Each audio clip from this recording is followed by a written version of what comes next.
Boa tarde, boa noite, bom dia a todos. Assunto de hoje: estudo de caso sobre uma viga de concreto armado.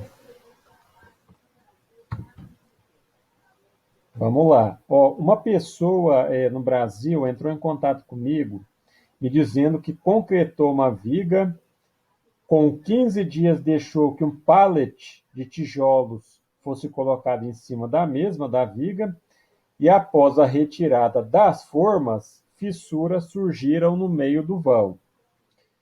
Além disso, informou ainda que utilizou concreto usinado com FCK 25. A seção dessa viga é 15 por 30 centímetros e que foram colocados 5 ferros, barras de aço de 10 milímetros, tá? Sendo 2 barras em cima e 3 embaixo, bem como essa pessoa não sabe se utilizou ferros, barras de aço CA50, por exemplo. Ainda informou que a viga é biapoiada e eu pude confirmar que realmente é biapoiada. Então, inicialmente eu vou verificar a necessidade de armadura dupla, tá? E em seguida verificar qual a carga máxima que essa respectiva viga suporta. Bom, salvo engano, a norma vigente exige, tá? Impõe que todas as ligações, por exemplo, entre pilares e vigas, sejam engastadas. E aí logo eu vou considerar dessa maneira, tudo bem? Então, tá aqui, o resumo. Tem uma viga 15 por 30, tá? A pessoa disse que foram colocadas 5 barras de aço, tá? Sendo 2 em cima, 3 embaixo. O vão de 4,8 metros, o FCK já falei 25 megapascal, viga biapoiada. E aqui, mais uma informação, além do vão, né? A distância entre a viga, entre essa viga aqui e as vigas à esquerda e à direita dela é de 3,5 metros. Então, eu tenho essa viga, para a esquerda, tanto para a esquerda quanto para a direita, eu tenho vigas também distantes de 3,5 metros, tá? Então, vamos lá. Primeiro, a armadura dupla, tá? Então, qual que é o FCK? 25. Então, vamos voltar aqui na aula, aqui, tá vendo aqui, para FCK entre 20 e 50 megapascal, o meu KMD limite é 0,251. Então, se exceder esse valor aqui, eu sou obrigado a colocar armadura dupla, tá? Ou seja, armadura de compressão. Então, vamos impor aqui, Então, eu pego a equação, do KMD, tá? Vamos ler aqui, É necessário inserir barras de aço na parte oposta só se o KMD for maior que o valor que eu falei lá, 0,251, tá? Esse outro valor aqui, é para o FCK de 90 MPa. Então, o valor é esse aqui. Então, caso contrário, não. Então, vamos analisar. Então, a equação do KMD é igual ao meu momento atuante majorado, já multiplicado por 1,4, dividido pelo produto da minha largura total vezes o D ao quadrado, que eu já falei anteriormente, vezes o FCD. Esse D aqui, segue o cursor aqui, daqui, dessa face aqui, é a cota vertical até chegar aqui, no centro dessa barra de aço aqui, Então, tem o centro dessa barra de aço e embaixo aqui, faço uma linha reta, então é daqui até aqui em cima, é a cota vertical, tá? Então, aproximadamente 27, aqui é 30, aproximadamente 27 aqui, centímetros, mas tem que calcular. Então, o que eu vou fazer? Eu vou impor aquele valor limite lá de 0,251. O momento eu não sei, não vou me passar da carga, nem projeto, tá? O BW, largura total 15, centímetros, só que eu tenho que dividir por 100 para chegar em metros. 0,15 vezes o D é 0,265 metros ao quadrado vezes o FCD. O FCD, que é o FCK, 25, o mega é 10 a sexta, 25 vezes 10 a sexta, Pascal é Newton por metro quadrado. Tá aqui, ó, eu tenho que dividir por 1,4 para ter o FCD. E aí vamos no D. Como é que eu calculo o D? O D é o 30, que é o meu H total, menos essa distância aqui, ó, dessa face aqui até o centro dessa barra aqui, certo? Se tem dúvida, tem que voltar nas aulas anteriores. Então, quanto que eu adotei aqui, ó, o cobrimento? Cobrimento menor de 2,5 centímetros.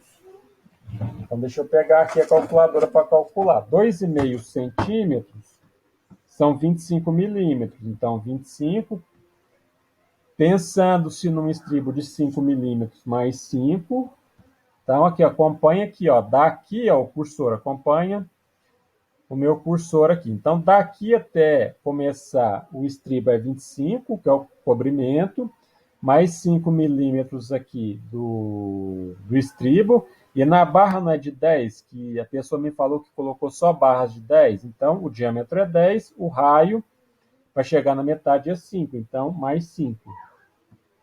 Então é 25 do cobrimento, milímetros, mais 5 do estribo, mais 5 para chegar até na metade no centro da barra de 10. 10 por 2, 5. Então, quando eu somo, dá 35 milímetros. Tá? E aí, eu vou dividir por 1.000, tá? Para chegar em metros. Tá? E aí, basta eu diminuir agora desse 30 centímetros, que é 0,3, né? Aí eu chego no valor de 0,265, tá? Que é esse valor aqui, ó.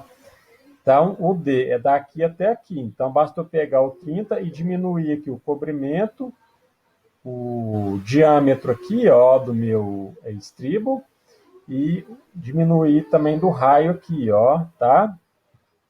Então, quando eu faço o cálculo aqui, ó, o meu momento MSD, que no caso ele vai ser o 1 para efeito de análise, ele tem um valor de 47.213,8 Nm. Então, logo sabemos dessa aula aqui, ó, com as equações todas aqui, se você quer o material, esse PDF, basta solicitar via mensagem pelo aplicativo, pelo Zap, tá? Ou através de mensagem também. Pode ir no comentário e pedir, tá? Que eu encaminho, só passar o e-mail que eu encaminho assim que possível. Então, o que eu vou fazer? Como é que eu entendo isso aqui que eu calculei? Então, esse aqui, ó, vai seguir no cursor, é o limite do KMD. Se ultrapassar ele, eu tenho que colocar armadura dupla, tá? Então, se der 0,252, eu obrigatoriamente tenho que colocar armadura dupla, tá? Então, estou trabalhando no limite. Então, esse é meu valor limite de momento. Então, quando eu tenho um momento maior do que esse aqui, eu excedi o limite aceitável para a armadura subarmada. Então, tem que colocar dupla. Então, eu vou pegar esse momento aqui, ó, e colocar aqui, ó, para calcular o meu AS1. Aí tem que voltar aqui para entender, ó, o AS1, ó, aqui o AS1, tá relacionado com o meu MSD1, tá? Então, ó, coloco o momento aqui, aí o meu KZ limite, aqui eu trabalhei com o KMD limite, e aqui o meu KZ aqui, ó, limite também.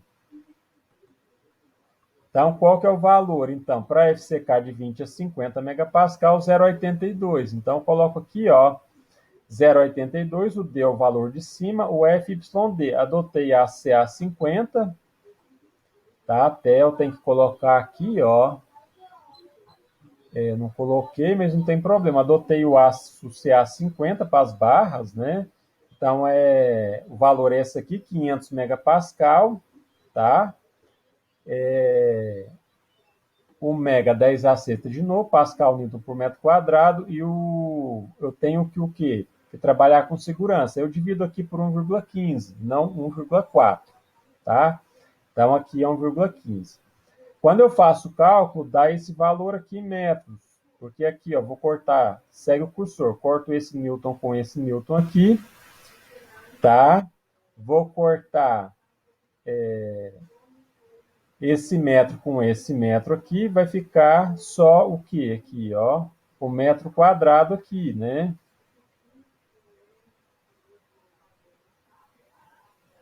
Certo?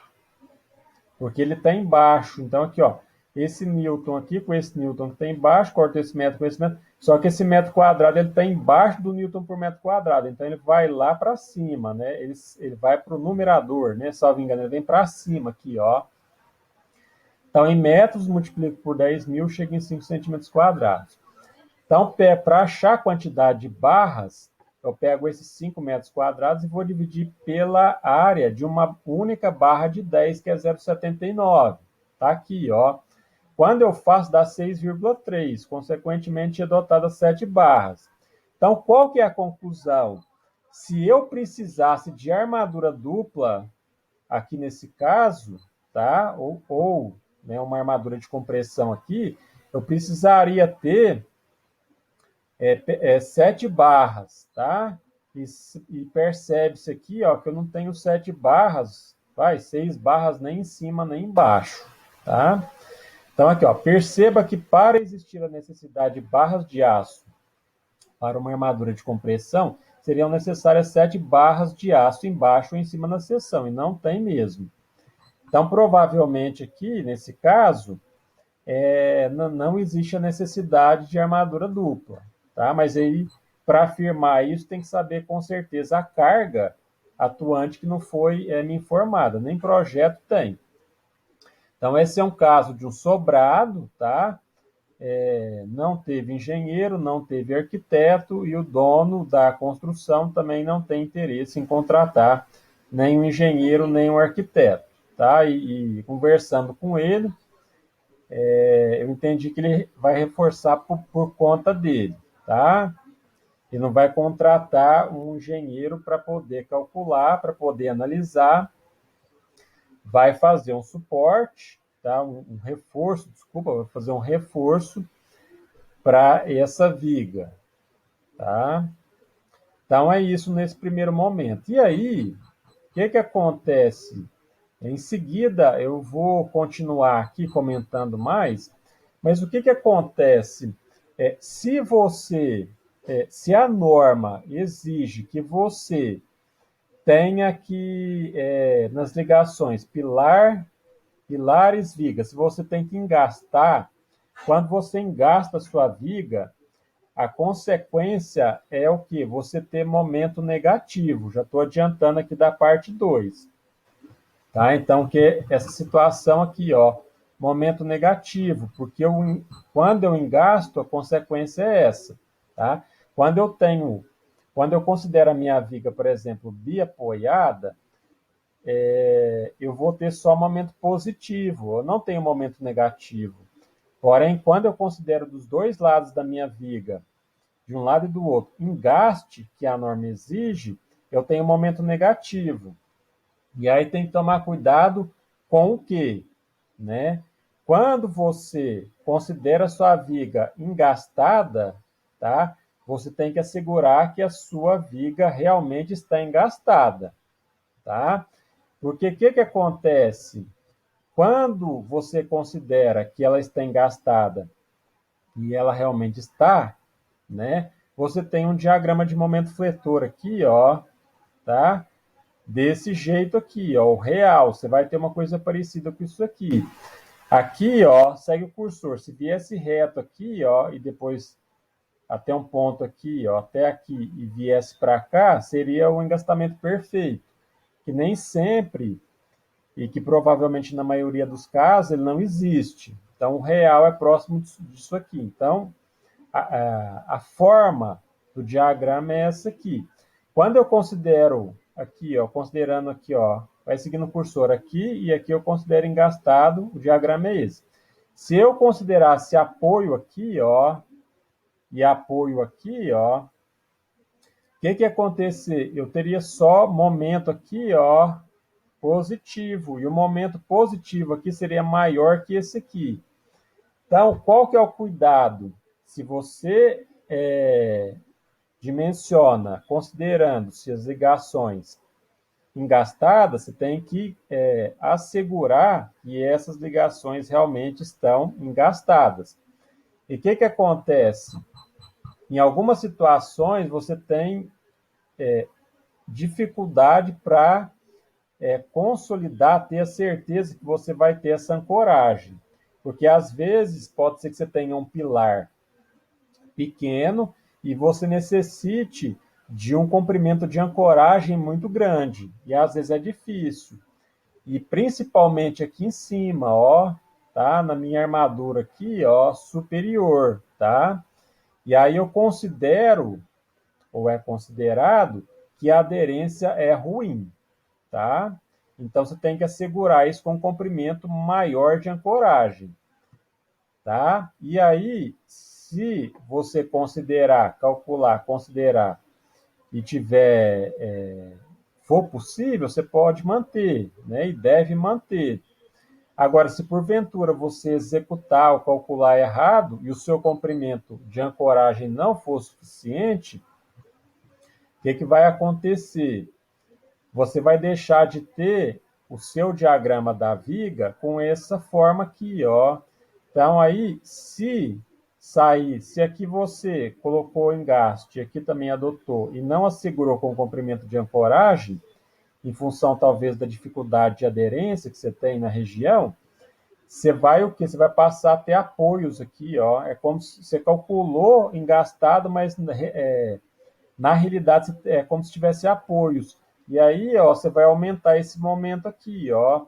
E aí você não dimensionou a sua armadura inferior, aqui no caso aqui, ó, para esse momento positivo aqui, ó, sei lá, para esse momento aqui eu posso colocar, sei lá, vamos chutar 3 barras de 10, tá? E aí passou a ter apoios, na realidade, seu momento dobrou aqui. Então, ao invés de 3 barras de 10, você precisaria ter, na realidade, 6 barras de 10, tá? Ou 5 barras de 10, por exemplo. Então, o que que acontece? A sua armadura embaixo, a longitudinal inferior, ela passa a ficar subdimensionada. E aí você pode ter problemas. Você vai começar a ter fissuras e pode chegar até o colapso, tá? Num caso de mau dimensionamento e numa situação mais crítica, tá?